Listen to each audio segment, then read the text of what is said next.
Yesu ne matoka sabie le Yudea te ama ayo Galili. Inta oba fo Galili edite wana Samaria. Ke Yuda fo mu Samaria fo be amomate ne amomidi Yuda fo papa. Enentio na amona pabiko teteso. Yesu ma mo yakenla na alepa bieso. Ebe anchembowe Uyanchina ebuko anosomo be ediwi ha ketekete. Samaria ochekoba ebuano be masa nchu. Nchio Yesu yemu be oche nami nchu. Nchio oche hemu din nemu ye be odi Yudani nemidi Samaria ni eshimene obisame nchu. Yesu jama no be neke onite nyimpo alada nao ne osa abisa wo ntwie. Wabisa mo ne mo nao impa nchu. Ocheye ate omabonkiti ne ebue topa. Nchi onte ne wanya ale impa nchwebo. Ofa odafa anise yokopte manku ebue nto. Yesu yemu be osonko fate mo ba nu ale nchu mwe nchu akonla di mokyo. Ke osonko fate mo ba nu nchu te mini ba na mwe nchu akoma di muhu. Nchu te mini ba na mwe elabo nchu ebu bomuto ne enamo da mpa. Oche yemu be ate nami ale nchu eko ne nchu akomi di mi okyo ne mimi ba ebu mo basa nchu okyo. Yesu jano be ta jampa yo yabeti okliba.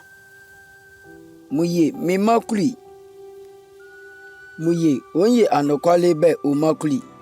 Edite be obokula ni enu ne osante onima bobebe mfamempo mediokuli. Inchi omuye ne be ate mihu be odifo. Anisani sumebo kenke muso. Ke ani Yuda fo yebe edite anasume nyumpo bo Yerusalem. Yesu yemu be somidi oche ebe mfote nyumpo sume amelabo bo kenke muso into Yerusalem. Nyumpo di hunhum enenti one insha asume mwe sume mo bo hunhum ne anokwaleto.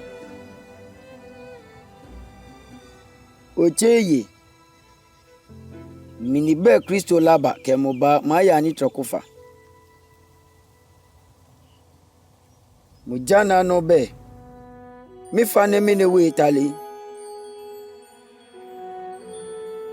Alebe matoka se abie anyo iman to anya so aditwe mba.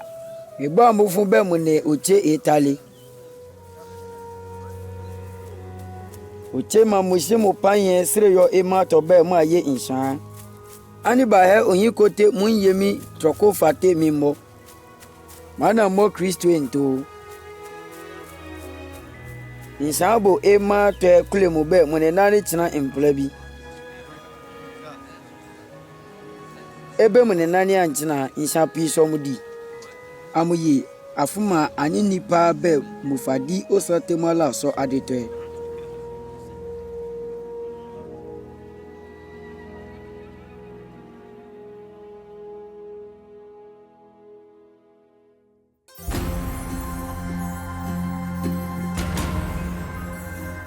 Emene anini bu Samaria ni ocheu bu itemuto.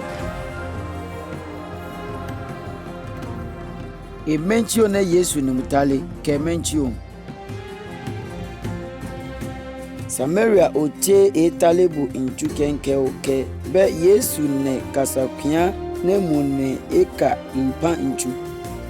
Emene mueka.